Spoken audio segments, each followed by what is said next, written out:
Hi guys, you would think now that the Northern Ireland Executive is back up and running, the ones who had called for a boycott of it would go away and be quiet.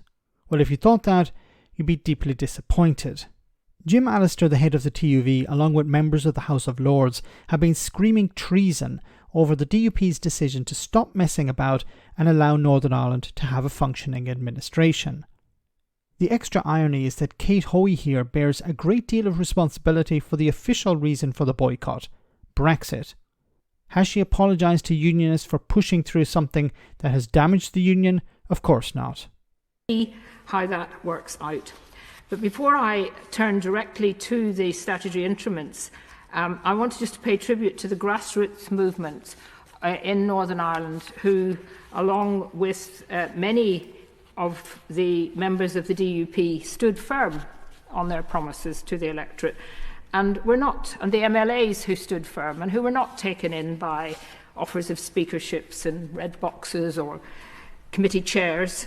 And of course, the noble lords in this House, Murrow, Dodds, McRae and Brown, and the MPs, Carla Lockhart, Samuel Wilson, Paul Girvan, who's my own MP, and Ian Paisley in the other place, were also opposed to the deal. Look at this empty chamber. An empty chamber when the DUP or Unionist extremists are talking. Anyway, what did these people achieve by quote-unquote standing firm?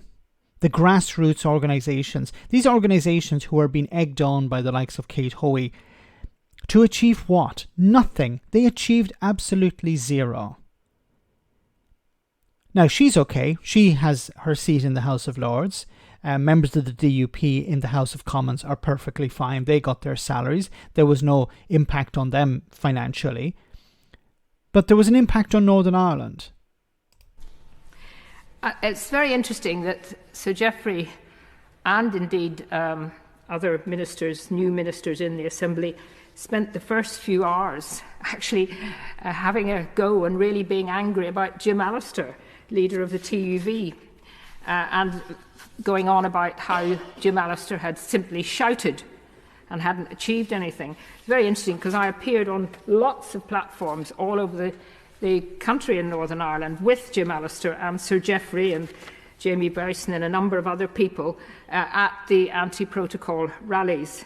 And it's rather ironic that they turned their fire on Jim Allister for shouting when actually I recall many occasions when Sir Geoffrey shouted even louder than Jim Allister. And I think but the point he's trying to make, the point that Geoffrey Donaldson is making is it's not about how loud Jim Allister was shouting, it's about what he was shouting.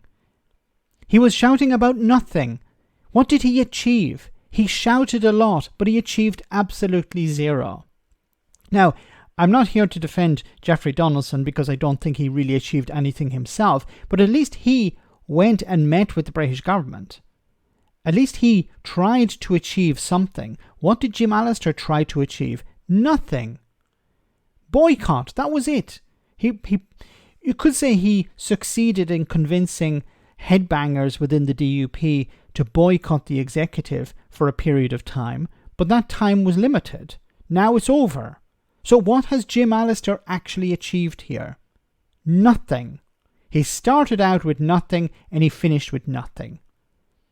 He has one seat in the Northern Ireland Assembly and he uses that to grandstand. But what does he actually achieve by grandstanding? Absolutely nothing. So he played this game where he convinced members of the DUP to boycott the Northern Ireland Executive. And this, of course, is detrimental to the Union. It's detrimental to the people of Northern Ireland. But did he care? Of course he didn't, because it was all about him and all about his idea that what we need is a border on the island of Ireland. If we can convince the UK government to put a border on the island of Ireland, that will be a success. Of course, he didn't understand the Good Friday Agreement, or he pretended not to. Kate Hoey, another one. These people don't understand the Good Friday Agreement, or they pretend not to. She was on a boat with Nigel Farage up the Thames, convincing people that they should vote for Brexit. Now that Brexit has happened, she's upset with the consequences of Brexit. She wanted a border on the island of Ireland. The British government were never going to put that in place. She is not honest enough to admit that she's failed.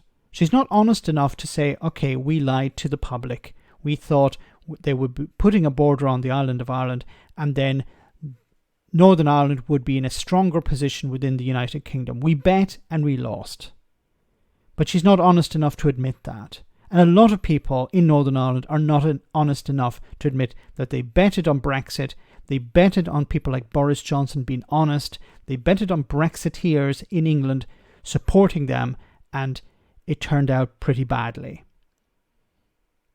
And they instead of actually admitting this, they continue to double down, saying it's not our fault, it's the EU's fault, or it's the Irish government's fault, or it's Remainers' fault, or the civil servants' fault, or somebody else's fault. These people will never admit that they made a mistake.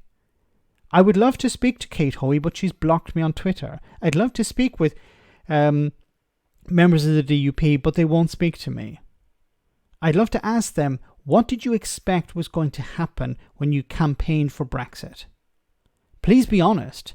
I know what you were expecting, but you'll never actually admit it.